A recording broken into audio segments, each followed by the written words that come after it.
इस वीडियो में आपको अरब की हलाकत और तबाही के असबाब बताएंगे। इसके अलावा समरीती ईरानी के दौरे अरब के अगराज और मकासिद से भी आगाह करेंगे।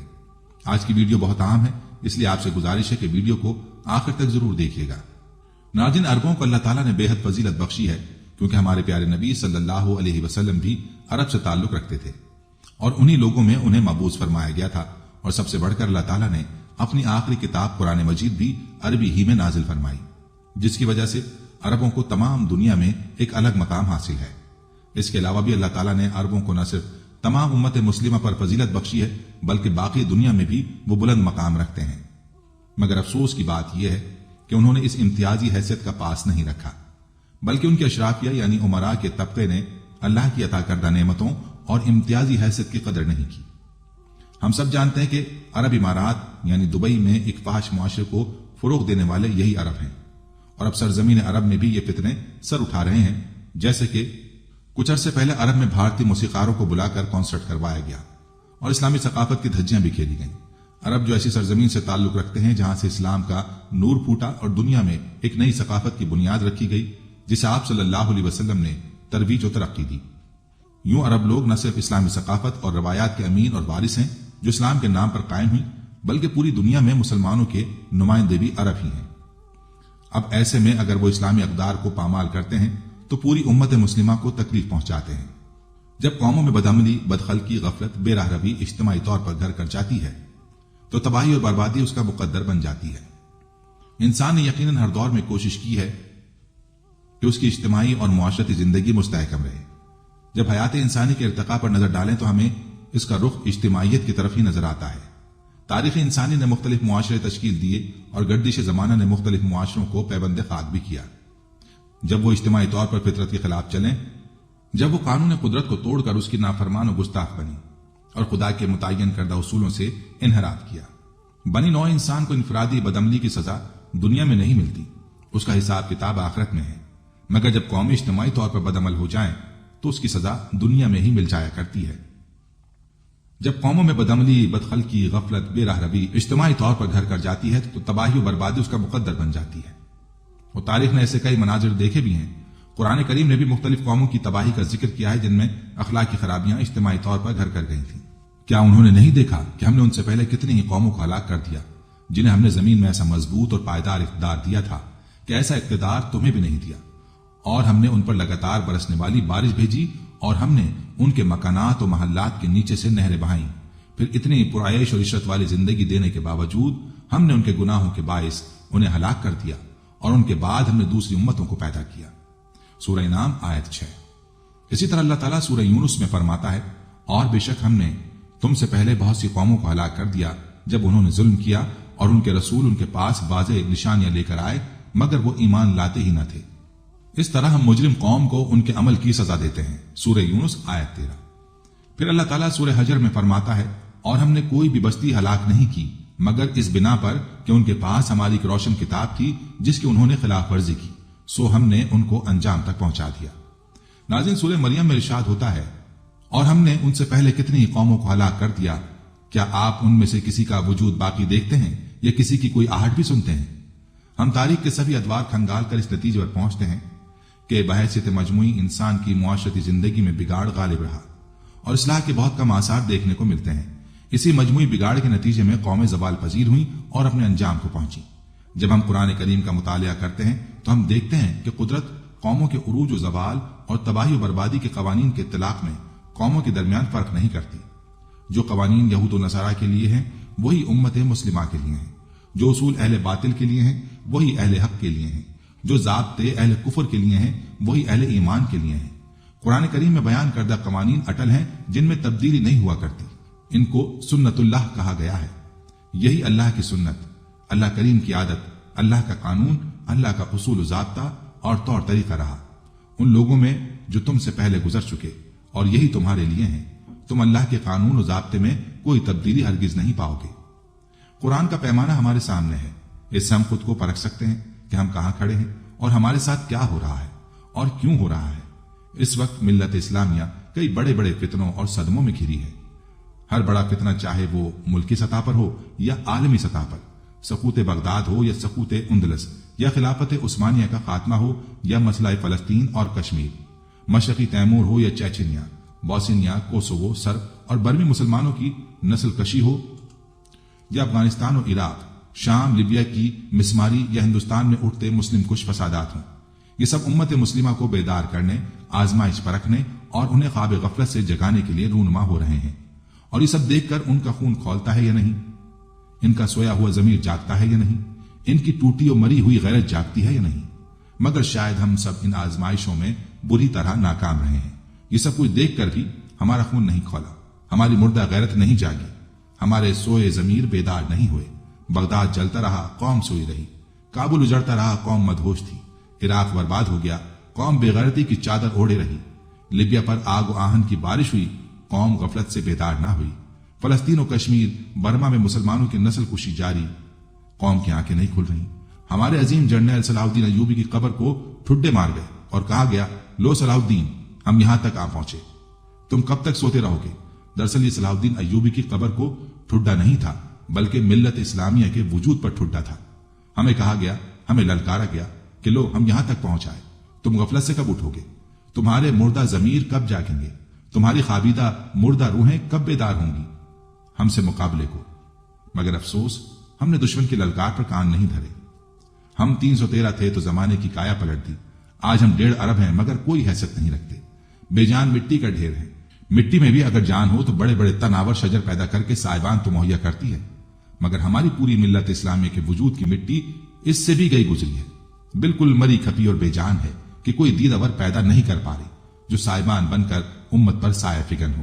ہم تعداد میں اربوں مگر بے جان اور مردہ مٹی کے ڈھیر بن چکے ہیں۔ ہمارے حکمران ان بے غیرتی و بے حسی کی چادر اوڑھ چکے ہیں، ان کی مذہبی حمیت اور غیرت دینی دم توڑ چکی ہے۔ انہیں دین و ملت کے ساتھ ہونے والی کسی بھی اونچ نیچ پر کوئی دکھ و صدمہ نہیں پہنچتا۔ دشمن کو میر صادق اور میر جعفر بہت سستے داموں مل رہے ہیں۔ جہاں بددیانت حکومتوں، کرپٹ انتظامیہ، بے ضمیر رہنما، جھگڑالو علماء، فسادی ملا، بے اثر پیر و مشائخ ہوں تو امت کی بیداری و اصلاح کیسے ممکن ہو سکتی ہے؟ چمن کے مالک خود ہی چمن کی جڑیں کاٹ رہے ہیں اور اس کے تنوں کو کھوکھلا کر رہے ہیں۔ آج کس کے گھر لوٹے جا رہے ہیں؟ کس کے وسائل پر قبضے ہو رہے ہیں؟ آج دنیا میں 4 سو کس کی نسل کشی کی جا رہی ہے؟ آج ہر سو جلی ناشیں، بکھرے لاشیں، کٹے اعضاء بین کرتی مائیں، سسکتی بہنیں، اجڑے سہاگ، بلکتے بے سہارا بچے کس ملت سے وابستہ ہیں؟ آج دنیا میں کون سی قوم ظلم و جبر کی چکی میں پس رہی ہے؟ کیا کبھی کسی نے یہ سوچا؟ کیا یہ سب کچھ دیکھ کے کسی کا خون کھولا؟ کب بیدار ہوگی یہ سوئی ہوئی بے جان ملت؟ کب کھولیں گی اس مردہ بے ضمیر امت کی آنکھیں؟ اگر کسی بہت گہری نیند سوئے آدمی کو ٹارچر کریں یا کوئی کیڑا مکوڑا بھی ڈس لے تو وہ فوراً بیدار ہو کر ہوشیار ہو جاتا ہے، مگر بدنصیب امت ایسی مدہوش نیند سوئی ہے، کتنے بڑے بڑے ٹارچر پہنچنے پر بھی قوم میں ذرا جنبش نہیں آئی کہ وہ کروٹی بدل لے۔ جیسے کسی مردہ کو جتنا مرضی ٹارچر کرتے رہو اس میں ذرا جنبش نہیں آتی، بالکل یہی ہمارا حال ہے۔ ہم غفلت میں پڑے اتنی گہری نیند سو رہے ہیں کہ ہماری ملت کے جسم پر کتنے بڑے بڑے ٹارچر اور زخم آئے مگر ہم میں ذرا حرکت و جنبش نہیں آئی۔ یوں لگتا ہے جیسے ہم بیدار ہونے کے لیے اسرافیل علیہ السلام کے سور پھونکنے کی آواز کے منتظر ہوں کہ ہمیں اگر سور کی آواز سنائی دے گی تو ہم اٹھیں گے، اس سے پہلے ہم اٹھنے والے نہیں، مگر اس وقت اٹھنا ہمیں کوئی فائدہ نہیں دے گا اور نہ ہمارے کسی مفاد میں ہوگا۔ اتنے برے حالات میں بھی عرب قوم اور حکمران اپنی من مستیوں میں غرق ہیں، انہیں غیر مسلموں سے تعلقات بنانے اور بڑھانے کی فکر ہے۔ وہ امت مسلمہ کی زبوحالی اور ان کے اوپر ہوتے ظلم سے بے خبر، اپنے آپ میں غرق اور مدہوش ہیں۔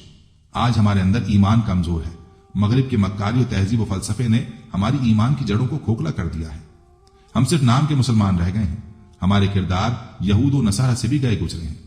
ہم سے تو سکھ بہتر ہیں جو اپنے گرو کی ایک ادا کو اپنائے ہوئے ہیں۔ سکھ اس وقت دنیا میں جہاں بھی ہیں، جس عہدے جس منصب پر بھی ہیں، وہ اپنے گرو کا نمونہ پیش کرتے ہیں۔ وہ دنیا کے بڑے سے بڑے منصب پر پہنچ کر اپنے گرو کی سی داڑھی اور سر پر گرو کی سی پگ رکھنے سے نفرت اور ہتک محسوس نہیں کرتے۔ ہم میں مجموعی طور پر اپنے آقا کریم کی کون سی ادا باقی ہے؟ ہم میں آقا کریم کے کون سے اخلاق و اطوار باقی ہیں؟ ہم میں آپ کا کون سا کردار پایا جاتا ہے؟ ہم آپ کے کس اسوا پر عمل پیرا ہے؟ جواب یقیناً کوئی نہیں، مگر اس کے برعکس آج وہ کون سی اخلاقی خرابیاں ہیں جو عرب معاشرے میں اجتماعی طور پر موجود نہیں؟ وہ کون سی غلاظت، گندگی، بےہودگی ہے؟ وہ کون سے غلط اطوار ہیں جو ان میں نہیں پائے جاتے؟ وہ کون سی خلقیات ہیں جن کی وہاں کثرت نہیں؟ ظلم و زیادتی، فساد، حسد، حق تلفی اور مفاد پرستی کا کیا ہمارا اجتماعی فعل نہیں؟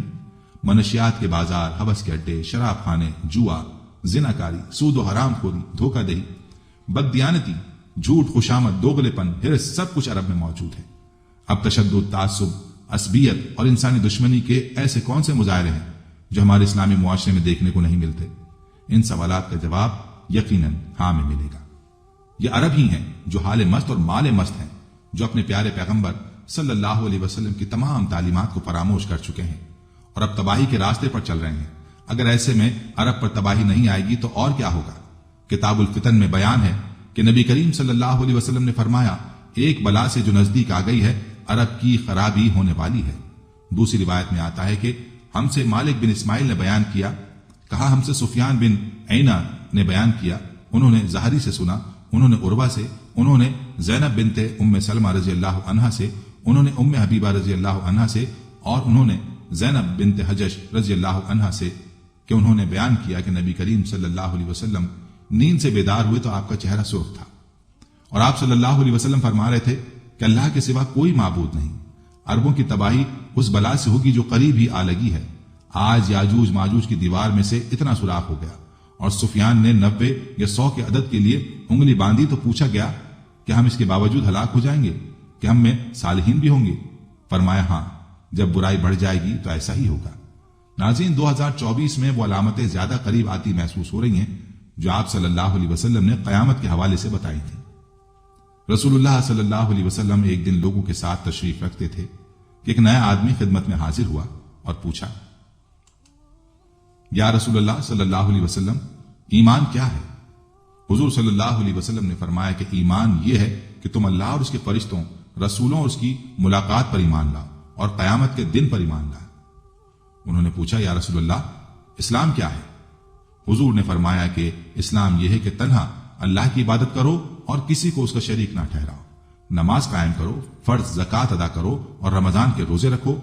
انہوں نے پوچھا، یا رسول اللہ، احسان کیا ہے؟ حضرت صلی اللہ علیہ وسلم نے فرمایا کہ احسان یہ ہے کہ تم اللہ کی اس طرح عبادت کرو گویا تم اسے دیکھ رہے ہو، ورنہ یہ عقیدہ لازمن رکھو کہ اگر تم اسے نہیں دیکھتے تو وہ تمہیں ضرور دیکھ رہا ہے۔ انہوں نے پوچھا، یا رسول اللہ، قیامت کب قائم ہوگی؟ حضرت صلی اللہ علیہ وسلم نے فرمایا، جس سے پوچھا جا رہا ہے خود وہ سائل سے زیادہ اس کے واقع ہونے کے متعلق نہیں جانتا، البتہ میں تمہیں اس کی چند نشانیاں بتاتا ہوں۔ جب عورت ایسی اولاد جنے جو اس کے آقا بن جائیں تو یہ قیامت کی نشانی ہے۔ جب ننگے پاؤں، ننگے جسم والے لوگوں پر حاکم ہو جائیں تو یہ قیامت کی نشانی ہے۔ قیامت بھی ان 5 چیزوں میں سے ہے جسے اللہ کے سوا اور کوئی نہیں جانتا۔ بے شک اللہ ہی کے پاس قیامت کا علم ہے، وہی مہ برساتا ہے اور وہی جانتا ہے کہ ماں کے رحم میں کیا ہے، لڑکا یا لڑکی۔ پھر وہ صاحب اٹھ کر چلے گئے تو حضور صلی اللہ علیہ وسلم نے فرمایا کہ انہیں میرے پاس واپس بلا لاؤ۔ لوگوں نے انہیں تلاش کیا تاکہ حضرت صلی اللہ علیہ وسلم کی خدمت میں دوبارہ لائیں، لیکن ان کا کہیں پتہ نہیں تھا۔ پھر آپ صلی اللہ علیہ وسلم نے فرمایا، یہ صاحب جبریل تھے، انسانی صورت میں لوگوں کو دین کی باتیں سکھانے آئے تھے۔ ناظرین، آپ نے قیامت کی نشانیوں میں سے ایک نشانی یہ بھی بتائی تھی کہ قیامت کے قریب عرب ممالک تباہ ہو جائیں گے اور ان ممالک میں ایسی تباہی آئے گی کہ کوئی روکنے والا نہیں ہوگا۔ عالم کفر ان پر ایسے چڑھ دوڑے گا جیسے بھوکے لوگ کھانے پر ٹوٹ پڑتے ہیں۔ امریکہ کے معروف میگزین نے اس حوالے سے اب تک کا سب سے خطرناک آرٹیکل شائع کیا تھا۔ میگزین کے کور پر چین اور امریکہ کے درمیان حالیہ کشیدگی اور سپر پاور کی جنگ کے حوالے سے چین کا جھنڈا بنا کر اس میں بتایا گیا تھا کہ چین امریکہ سے تو معاشی جنگ جیت جائے گا، لیکن دجالی قوتیں اسے جیتنے نہیں دیں گی۔ آرٹیکل میں کہا گیا کہ عرب دنیا کے سنہرے دور کا خاتمہ ہونے والا ہے اور اس کی تکلیف سارا علاقہ محسوس کرے گا۔ حالانکہ یہ آرٹیکل زیادہ تر معاشی تخمینے لگانے والا تھا، لیکن تباہی اس طرح تھوڑی تھوڑی کر کے ہی آتی ہے اور پتہ تب چلتا ہے جب پانی سر سے گزر چکا ہوتا ہے۔ عرب کی تباہی کی پیشن گوئی سب سے پہلے آپ صلی اللہ علیہ وسلم نے کی تھی اور اب دنیا کے مختلف کونوں سے ایسی خبریں سامنے آ رہی ہیں۔ عرب اتنی بڑی مملکت ہونے کے باوجود مشرکین اور کفار کی خوشامدیں کرتا پھر رہا ہے۔ ناظرین، 9 جنوری 2024 کو مسلمانوں کے سینوں پر ایک چھوٹی سی قیامت گزر گئی جب ایک انڈین عورت سعودی عرب کے 100 روزہ دورے پر گئی۔ انڈین وزیر سمرتی ایرانی کا سعودی عرب کا 2 روزہ دورہ اس وقت سوشل میڈیا پر توجہ کا مرکز بنا ہوا ہے۔ اس دورے پر اس ہندو عورت نے اپنے بقول مدینہ کا تاریخی سفر کیا اور وہ مسجد نبوی، جبل احد اور مسلمانوں کی پہلی عبادت گاہ سمجھے جانے والی مسجد قباء تک بھی گئی۔ بھارتی وزیر نے ایکس سابقہ ٹویٹر پر اس دورے پر سعودی حکام کا شکریہ ادا کیا اور اسے انڈیا اور سعودی عرب کے درمیان ثقافتی اور روحانی روابط کا عکاس بتایا۔ انڈین ذرائع ابلاغ میں یہ کہا گیا کہ ایسا پہلی بار ہوا کہ مدینہ میں کسی غیر مسلم وفد کا استقبال کیا گیا ہو، تاہم اس کی آزادانہ ذرائع سے تصدیق نہیں ہو سکی۔ سعودی سیاحتی اتھارٹی کی ویب سائٹ وزٹ سعودی کے مطابق غیر مسلم افراد مکہ اور مدینہ کی مقدس مساجد مسجد نبوی اور مسجد الحرام میں داخل نہیں ہو سکتے، تاہم اس کے اطراف کے تاریخی اور ثقافتی مقامات سبھی کے لیے کھلے ہیں۔ انڈیا کے اقلیتی امور کی وزیر سمرتی ایرانی پیر سے سعودی عرب کے 2 روزہ سرکاری دورے پر ہیں۔ بھارتی نمائندے کا یہ دورہ سعودی عرب سے انڈیا کے تعلقات کو مزید بہتر بنانے کے سفارتی مشن کا حصہ ہے۔ اس دورے میں وزیر کے ساتھ انڈیا کا جونیئر وزیر خارجہ وی مرلی دھرن اور ایک وفد بھی اس دورے میں شامل ہے۔ انڈین وفد نے جدہ میں اترنے کے بعد مدینہ کا بھی دورہ کیا۔ انڈین میڈیا کے مطابق اس موقع پر سمرتی ایرانی نے انڈیا اور سعودی عرب کے درمیان 2024 کے حج کے لیے ایک باہمی معاہدہ دستخط کیا۔ اس کے تحت 2024 کے حج کے لیے انڈین عازمین کی تعداد 1,75,025 طے کی گئی ہے۔ خاتون وزیر نے انڈین عازمین کے لیے بہترین سہولت فراہم کرنے کی غرض سے انڈین حج رضاکاروں، حکام اور عمرے کے لیے آئے ہوئے انڈین شہریوں سے بھی بات چیت کی۔ مزید یہ کہ سعودی عرب میں مقیم انڈین شہریوں اور وہاں کے بزنس وقت سے بھی بات چیت کی ہے۔ دلی سے BBC کے نامہ نگار شکیل اختر کے مطابق انڈیا اور سعودی عرب کے درمیان اقتصادی تعلقات مسلسل بڑھ رہے ہیں اور سعودی کمپنیاں انڈیا میں بڑے پیمانے پر سرمایہ کاری کر رہی ہیں۔ سعودی عرب میں 25 لاکھ سے زائد انڈین شہری مختلف شعبوں میں کام کر رہے ہیں۔ انڈین میڈیا نے سمرتی ایرانی کے مدینہ میں استقبال کو غیر معمولی اور تاریخی قرار دیا۔ انڈیا کے سرکاری ٹی وی چینل دوردرشن نے اپنی خبر میں کہا کہ مرکزی وزیر سمرتی ایرانی خارجی امور کی وزیر مملکت وی مرلی دھرن کے ہمراہ سعودی عرب کے شہر مدینہ کے تاریخی دورے پر ہیں۔ دوردرشن کی رپورٹ میں دعویٰ کیا گیا کہ یہ پہلا موقع ہے جب ایک غیر مسلم وفد کا استقبال مدینہ میں کیا گیا ہو۔ اس سے انڈیا اور سعودی عرب کی غیر معمولی رشتوں کی عکاسی ہوتی ہے۔ ناظرین، اس بیان پر ذرا غور کریں، کس قسم کے غیر معمولی رشتے، جب اللہ نے مشرکین کو مسلمانوں کا کھلا دشمن قرار دیا ہے۔ سمرتی ایرانی نے مدینہ میں اپنے قیام کے دوران مسجد نبوی کے اطراف سے تصاویر ٹویٹ کی۔ انڈین میڈیا نے کہا کہ سمرتی ایرانی کے اس دورے سے مذہب اور ثقافت کے شعبے میں باہمی مفاہمت اور اشتراک کو مدد ملے گی۔ سعودی عرب میں سیاحت کو فروغ دینے کے لیے قائم کی گئی ویب سائٹ وزٹ سعودی نے ٹورسٹ ویزا ہولڈرز کے لیے یہ پیغام شائع کر رکھا ہے کہ مکہ اور مدینہ کے مقدس شہر صرف مسلمان سیاحوں کے لیے مختص ہیں، جہاں ہر سال لاکھوں مسلم زائرین آتے ہیں۔ سعودی عرب میں امریکی سفارت خانے کی ویب سائٹ پر کہا گیا ہے کہ سعودی حکومت نے غیر مسلم افراد پر مرکزی مکہ شہر اور مدینہ کے مذہبی مقامات میں داخلے پر پابندی عائد کر رکھی ہے۔ تاہم وزٹ سعودی کے مطابق 2 مقدس شہروں کے بیچ ایسے کئی مقامات ہیں جو ہماری مقامی تہذیب اور تاریخ بتاتے ہیں اور یہ سب کے لیے کھلے ہیں۔ سعودی عرب کے ویزا کی ویب سائٹ کے مطابق غیر مسلم افراد کو مدینہ کی سیر کی دعوت دی جاتی ہے، تاہم مسجد نبوی اور اس کے احاطے کی حرمت کو برقرار رکھنے کے لیے یہاں ان کا داخلہ ممنوع ہے۔ اس میں مزید کہا گیا کہ غیر مسلم افراد عام طور پر سعودی مذہبی مقامات مثلا مساجد میں داخل نہیں ہو سکتے، لیکن اس میں بعض معاملوں میں استثناء حاصل ہو سکتی ہے۔ مثال کے طور پر غیر مسلموں کو مکہ کی مسجد الحرام کے باہری علاقوں کا دورہ کرنے کی اجازت ہے، لیکن وہ اس کے اندر داخل نہیں ہو سکتے۔ آپ اپنے پلان کے تحت ہر مذہبی مقام کے حوالے سے مخصوص قواعد و ضوابط چیک کر سکتے ہیں۔ سعودی عرب میں امریکی مشن کی 30 مئی 2023 کی رپورٹ کے مطابق 23 جولائی کو مکہ کی پولیس نے کہا تھا کہ اس نے اس سعودی شخص کو گرفتار کر لیا ہے جس نے ایک اسرائیلی یہودی رپورٹر کو مکہ میں داخل ہونے میں مدد کی تھی۔ اس نے کہا تھا کہ یہ مکہ میں غیر مسلموں کے داخلے پر پابندی کے قوانین کی سنگین خلاف ورزی تھی۔ جولائی 18 کو اسرائیلی چینل 13 نیوز نے ایک صحافی کی 10 منٹ کی رپورٹ نشر کی تھی جس میں انہیں مسجد الحرام کے سامنے سے گزرتے اور جبل رحمت پر چڑھتے دکھایا گیا تھا۔ امریکی رپورٹ کے مطابق آن لائن مسلمانوں اور سعودی شہریوں نے اس پر غم و غصے کا اظہار کیا تھا۔ صدارت عامہ برائے امور حرمین شریفین کے سربراہ عبد الرحمان السدیس نے سعودی مقدس مقامات کے احترام پر زور دیا تھا اور کہا تھا کہ کسی خلاف ورزی کو برداشت نہیں کیا جائے گا، چاہے اس کا تعلق کسی بھی قومیت یا ان کے کام کی نوعیت سے کیوں نہ ہو۔ سوشل میڈیا پر صارفین نے انڈین وفد کے سعودی عرب کے دورے پر تبصرے کیے ہیں۔ کچھ لوگوں نے خاتون کے ساڑی پہننے اور حجاب نہ اوڑھنے پر تنقید کی، جبکہ ایسے تبصرے بھی کیے گئے کہ بطور غیر مسلم انہیں مدینہ میں داخلے کی اجازت کیوں دی گئی۔ واضح ہے کہ غیر مسلموں کو 2021 تک مدینے میں داخلے کی اجازت نہیں تھی، جس کے بعد قوانین میں نرمی کے باعث وہ شہر کے وسط میں مسجد نبوی صلی اللہ علیہ وسلم کے اطراف تک جا سکتے ہیں۔ غیر ملکی میڈیا رپورٹس کے مطابق سمرتی ایرانی کا دورہ بھارت اور سعودی عرب کے درمیان 2 طرفہ معاہدے پر दस्तखत के 2 दिन बाद हुआ है। इसके तहत नई दिल्ली के लिए इस साल के सालाना हज के लिए 1,75,025 आजमीन का कोटा मुख्तस किया गया है। सूरह तौबा आयत नंबर 28 में है कि मुशरिकों को मस्जिद हराम में ना जाने दिया जाए। अब सवाल यह है कि काफिरों को मसाजिद में दाखिल होने देने और ना होने देने में इख्तिलाफ है। इस आयत में मुशरिकीन को मस्जिद हराम के करीब जाने से मना करने का मतलब हजरत इमाम अबू हनीफा रहमहुल्लाह के नजदीक यह है कि आइंदा साल से इनको मुशरिकाना तर्ज पर हज और उम्रा करने की इजाजत ना होगी। और इसकी दलील वो हदीस है कि आपने हजरत अबू बकर सिद्दीक और हजरत अली रजी अल्लाह अन्हुमा के जरिए मौसम हज में जो ऐलान बरात कर दिया था वो इसी का ऐलान था। लिहाजा आयत मज़कूरा के माने भी इस ऐलान के मुताबिक यही है कि इनको हज उम्रे की मुमानियत की गई है। यानी इस्लाम का ये एक सियासी हुक्म है जिसका ऐलान सूरह बरात के शुरू में किया गया है कि जिस कदर मुशरिकीन मक्का में मौजूद थे उन सब से हरम को खाली कराना मकसूद था ताकि आइंदा इसके गलबे का कोई खतरा ना रहे। जहां तक मसाजिद को निजास्तों से पाक रखने का मसला है वो एक मुस्तकिल मसला है जो कुरान और हदीस से साबित है, लेकिन इस आयत का ताल्लुक इस मसले से नहीं है। क्योंकि फतह मक्का के बाद कबीला सकीफ का एक वफ्द आया तो आपने उसे मस्जिद हरम में ठहराया। हालांकि ये वफ्द काफिरों का था। साहबा किराम ने अर्ज भी किया, या रसूलल्लाह, ये नजिस लोग हैं, इनको आपने मस्जिद में ठहराया?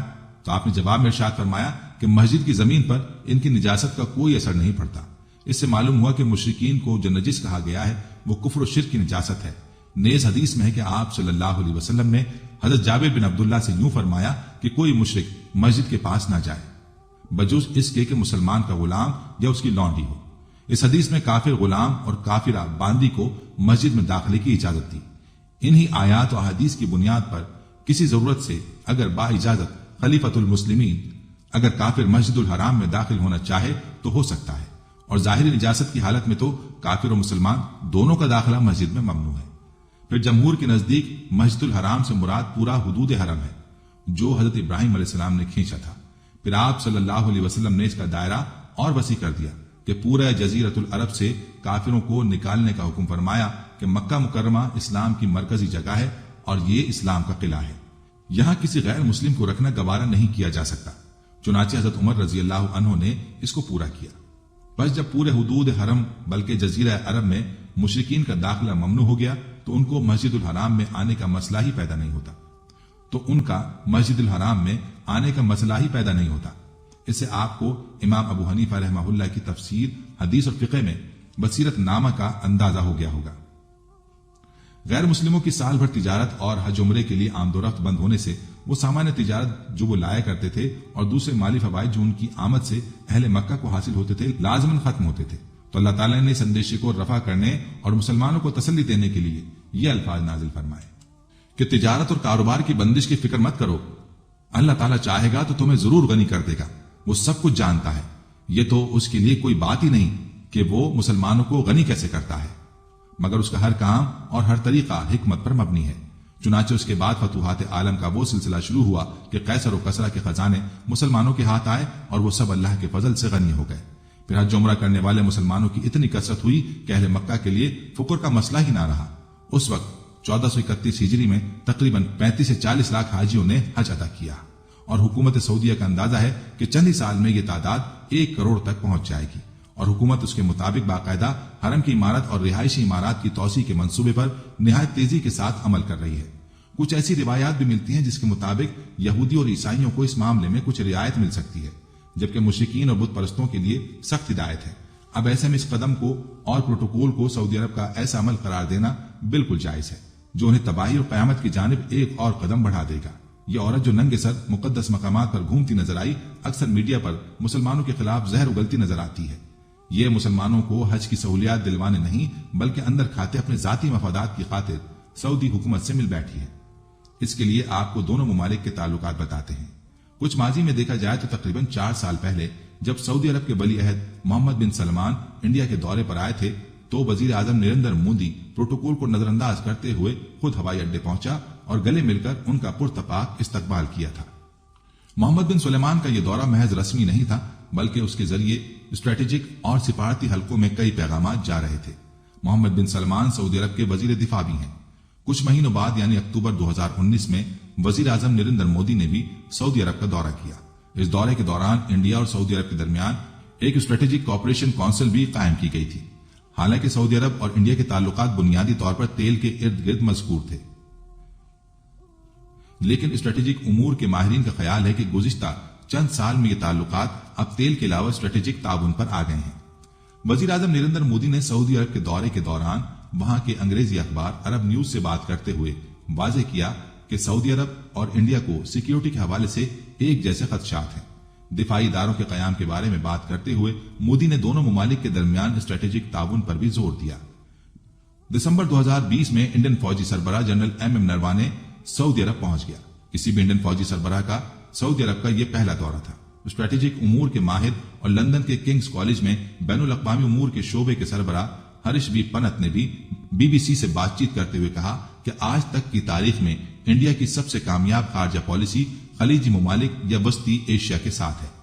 सऊदी न्यूज का यह भी कहना था कि कोरोना वबा के बावजूद इंडिया और सऊदी अरब के फौजी अफसरान एक दूसरे के मुमालिक के इदारों में तरबियत हासिल कर रहे थे। यह भी एक इत्तफाक है कि पिछले साल इंडिया और सऊदी अरब के दरमियान कायम सिफारती ताल्लुकात को भी 75 साल मुकम्मल हुए थे। इसके पेश नजर दोनों मुमालिक की अफवाज ने मुश्तरका मशक़ें भी की। गुज़िश्ता साल से भी पहले दोनों मुमालिक की बहरी अफवाज ने मुश्तरका मशक़ें भी की थी। तो क्या वजह है कि तेल से शुरू होने वाले इस रिश्ते में तब्दीली आ रही है? हरीश पनत और उन जैसे स्ट्रेटेजिक उमूर के माहिरीन का कहना है कि मशरिक़ वुस्ता की सूरत हाल 3 चीजों पर मरकूज है: इसराइल, ईरान और अमेरिका। अब खलीजी मुमालिक ने इसराइल के हवाले से अपनी पॉलिसी तब्दील करके सिफारती ताल्लुकात बहाल कर लिए हैं। पनत कहते हैं कि मगरबी मुमालिक और खास तौर पर अमेरिका ने जमाल खशोगी के मामले पर सऊदी अरब से खुद को दूर करना शुरू कर दिया।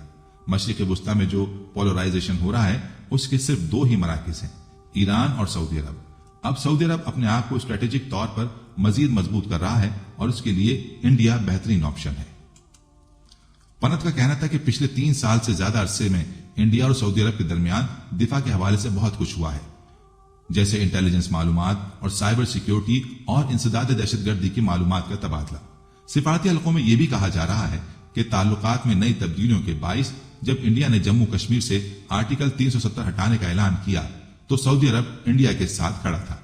इसके अलावा भी ऐसे कई मामले सामने आए हैं जब सऊदी अरब ने वाज़ेह किया कि वो इंडिया के अंदरूनी मामलात में मदाखलत नहीं करेगा। इंडिया के ताल्लुकात न सिर्फ सऊदी अरब बल्कि मुत्तहदा अरब इमारात के साथ भी काफी बदल चुके हैं। यही वजह है कि इस वक्त मुत्तहदा अरब इमारात भी जम्मू कश्मीर के खित्ते में कई प्रोजेक्ट्स में पैसा लगा रहा है। हरीश पंत का कहना है कि एक वक्त था जब कहा जाता था कि पाकिस्तान का सऊदी अरब के साथ ऐसा ताल्लुक है जैसे चोली दामन का साथ।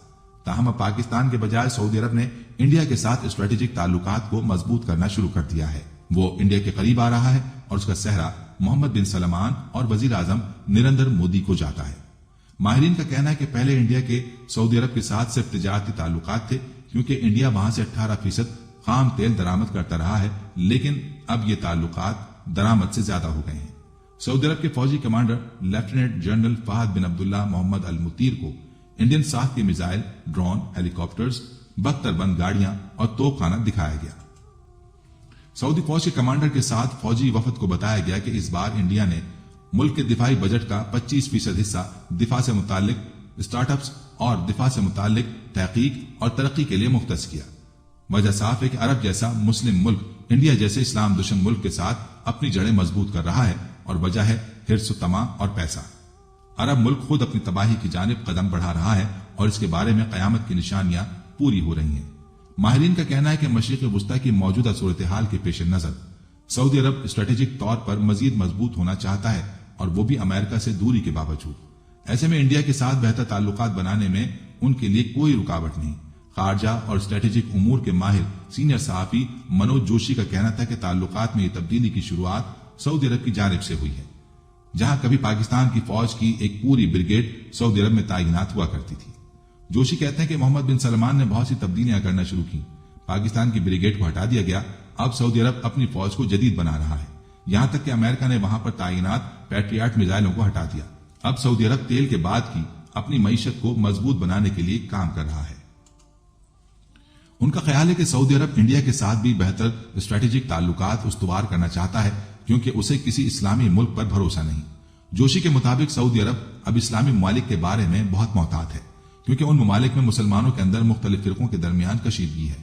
माहिरीन इस बात पर मुत्तफिक हैं कि सऊदी अरब के अमेरिका के साथ ताल्लुकात इंतहाई पेचीदा रहे, जबकि इंडिया के साथ ताल्लुकात हमेशा खुले रहे हैं। इसलिए सऊदी अरब इंडिया के साथ अपने ताल्लुकात को मजीद आगे ले जाएगा और आने वाले दिनों में वो इंडिया में मजीद सरमायाकारी करना भी चाहता है। इंडियन हुकूमत ने सऊदी तेल कंपनी अरामको के साथ भी मुआहदा किया है।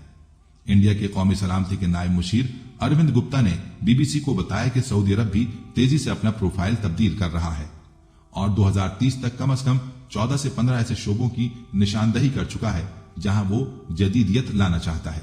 अरविंद गुप्ता ने कहा कि मोहम्मद बिन सलमान उस सिमत में तेजी से काम कर रहे हैं और न सिर्फ सऊदी अरब बल्कि मुत्तहदा अरब इमारात और खलीजी ममालिक जैसे कुवैत, ओमान और बहरीन भी इंडिया के साथ बेहतर ताल्लुकात उस्तवार करने के लिए आगे बढ़ रहे हैं।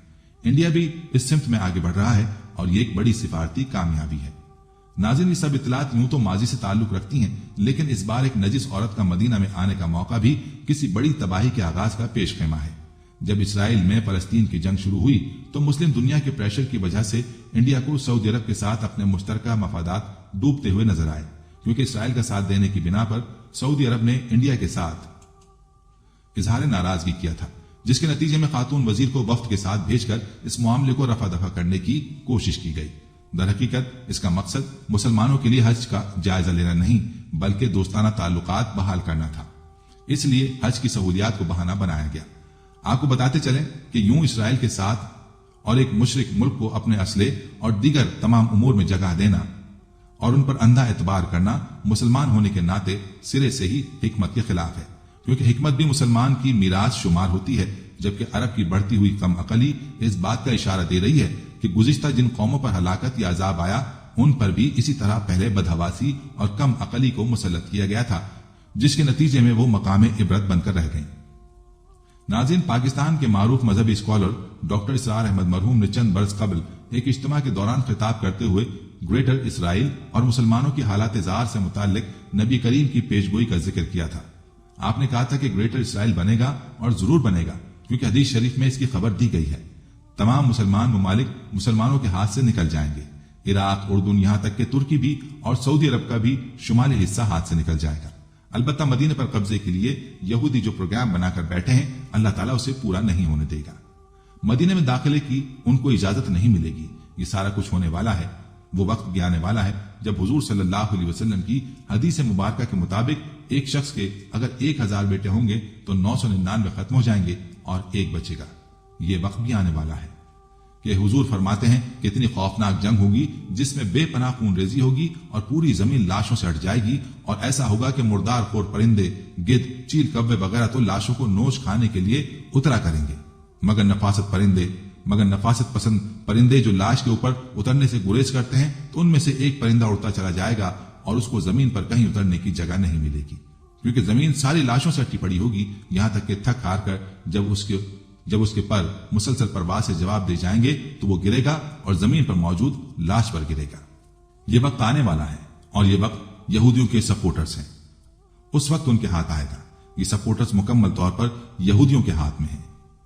डॉक्टर इसरार कहते हैं कि मेरे नजदीक इस काम के लिए उस मलून कौम को, जो कि हजरत ईसा अलैहिस्सलाम के दौर से मलून हो चुकी है, को बाकी रखा गया है। उसको मौका दिया गया और उसने इसराइल बना लिया। तकरीबन 2000 साल बाद ये दोबारा आबाद हुए हैं इस सरजमीन में जहां से निकाल दिए गए थे। 70 ईस्वी के अंदर ये सारा कुछ क्यों हो रहा है? अल्लाह ताला ने इस कौम को इस्तिस्ना क्यों दिया? ये एक बड़ी तल्ख बात है। कानून ताला है कि अल्लाह ताला मुनहरिफ कौम को उसी वक्त हलाक कर देता है, जैसा कि हमारे इल्म में है कि कौम नूह, कौम हूद, कौम आद, कौम समूद, कौम शुएब को सफाए हस्ती से मिटा दिया गया, और सदूम और अमूरा की बस्तियां जहां हजरत लूत अलैहिस्सलाम भेजे गए और आले फिरौन जो हलाक की गई। ऐसा समझिए कि सारे मामले को दरमियान से एक वक्फा दे दिया गया है। हजरत ईसा अलैहिस्सलाम को उठा लिया गया और हजरत ईसा अलैहिस्सलाम दोबारा दुनिया में तशरीफ लाएंगे। ये क्यों किया गया? इसका जवाब बहुत तल्ख है, जो आपके हलक से बड़ी मुश्किल से उतरेगा। यहूदी कौम को जिंदा रखा गया जो मलून और मगजूब अलैहिम कौम है। सूरह फातिहा में सब मुफस्सिरीन लिखते हैं कि दौलीन से मुराद नसारा ली गई है और मगदूब अलैहिम यहूदियों को कहा गया है। एक मगदूब और मलून कौम के हाथों आखिरी उम्मत मोहम्मद और उसका भी बेहतरीन हिस्सा, उस पर अजाब इनके हाथों आएगा। अरबों पर अजाब यहूदियों के हाथों आएगा, इसलिए यहूदियों को बचाया गया। इस मौके पर डॉक्टर इस्सार मरहूम एक वाकया सुनाते हुए कहते हैं कि मौलाना इसराई साहब बताया करते थे कि वो यूपी उत्तर प्रदेश भारत के राजपूत थे। वो बताते थे कि हमारे यहाँ अगर कोई नौजवान बड़ी गिरी हुई हरकत करता था तो उसके सर पर चमार स्वीपर के हाथों जूता लगवाया जाता। डॉक्टर इस्सार ने कहा कि ये इसलिए कि अगर राजपूत के सर पर राजपूत के हाथों जूता लगवाया जाता तो जूता लगने की तकलीफ तो होगी, लेकिन ये तसल्ली रहती कि चलो राजपूत का ही जूता लगा। मगर राजपूत के सर पर अगर चमार का जूता लगे तो जूता पड़ने की तकलीफ तो अपनी जगह, मगर चमार के हाथों जूता लगने से जो जिल्लत होती कि राजपूत के सर पर एक चमार जूता लगा रहा है, अलग है। उम्मत मोहम्मदी सल्लल्लाहु अलैहि वसल्लम सबसे खैर उम्मत है, इसलिए उसके लिए अजाब भी बदतरीन आएगा। और किन पर आएगा? इस उम्मत का जो असल न्यूक्लियस मरकज है, अरब, उन पर आएगा, जिसके बारे में हुजूर सल्लल्लाहु अलैहि वसल्लम की मुबारक हदीस है कि अरब के लिए बहुत बड़ी हलाकत है। और आज हमारी नजर में आ रहा है कि वो मलून और मखदूब अलैहिम कौम यहूदी उनके सीने में खंजर की तरह घोंपी गई है। और 30 करोड़ के करीब अरब बेहमेती, बेगैरती, बुज़दिली, कमजोरी, जिल्लत, मस्किनत की मिसाल बने हुए हैं। क्या कोई बोल सकता है उस इसराइल के खिलाफ? क्या आज कोई बोल सकता है? 30 से 35 लाख यहूदी इसराइल में आबाद हैं, जबकि उससे ज्यादा अमेरिका में मौजूद हैं। 50 लाख के करीब और दुनिया भर में 1.25 करोड़ के करीब आबाद हैं, लेकिन इस कदर ताकतवर हैं कि जो चाहते हैं करते हैं। इराक की एटमी इंस्टॉलेशन को तबाह बर्बाद कर दिया। और इस बात से अंदाजा लगाएं कि जब इसराइली तैयारे इराक की एटमी इंस्टॉलेशन को तबाह करके वापस गए तो सऊदी अरब की फिजा में उन्होंने रिफ्यूलिंग की। अल्लाह ताला ने ये कोड़ा यहूदी मुसलमानों के लिए रखा हुआ है। जितना आला मकाम अल्लाह ताला ने अरबों को दिया कि इनमें नबी आखिर ज़मां सल्लल्लाहु अलैहि वसल्लम को उठाया, उनकी जबान में अपना आखिरी कलाम नाजिल किया, तो उनकी जिम्मेदारी भी बहुत है। इसलिए वो वक्त करीब है जब ये अपने अमाल के हाथों आप सल्लल्लाहु अलैहि वसल्लम की पेशन गोई को पूरा करेंगे। अल्लाह ताला से दुआ है कि हमारा खात्मा ईमान पर फरमाए। आमीन इलाही आमीन।